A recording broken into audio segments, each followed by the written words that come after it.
ব্রাহ্মণবাড়িয়ায় apex club of তিতাসের উদ্যোগে ৮০ পরিবারের মাঝে ইফতার সামগ্রী বিতরণ।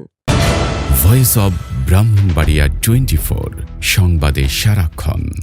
পবিত্র মাহে রমজান উপলক্ষে এপেক্স ক্লাব অফ তিতাসের উদ্যোগে সমাজের সুবিধাবঞ্চিত মানুষের মাঝে ইফতার সামগ্রী বিতরণ করা হয়েছে।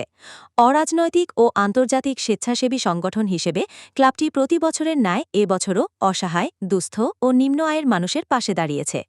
সংগঠনের সভাপতি এপেক্সিয়ান মোহাম্মদ ইয়াসিন সুমনের উপস্থিতিতে প্রায় ৮০টি পরিবারের মাঝে ডাল, তেল, ছোলা, খেজুর, চিনি, আলু, লবণ, মুড়ি ও অন্যান্য প্রয়োজনীয় খাদ্য সামগ্রী সম্বলিত ইফতার প্যাকেট বিতরণ করা হয়।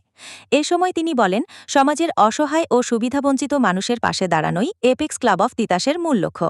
রমজানের এই পবিত্র মাসে তাদের মুখে হাসি ফোটাতে পেরে আমরা আনন্দিত। ভবিষ্যতেও এ ধরনের মানবিক কার্যক্রম অব্যাহত থাকবে। অনুষ্ঠানে আরও উপস্থিত ছিলেন ক্লাবের secretary Apexian Shahjalal Bhuiyan, service director Apexian Basir Khan সহ সংগঠনের অন্যান্য নেতৃবৃন্দ ও সদস্যরা। তারা সম্মিলিতভাবে এ ধরনের সামাজিক উদ্যোগকে আরও সম্প্রসারণের প্রত্যয় ব্যক্ত করেন।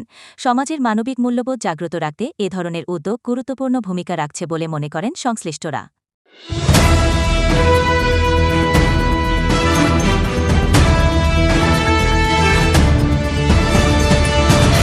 ভয়েস অব ব্রাহ্মণবাড়িয়া 24 সংবাদে সারাক্ষণ।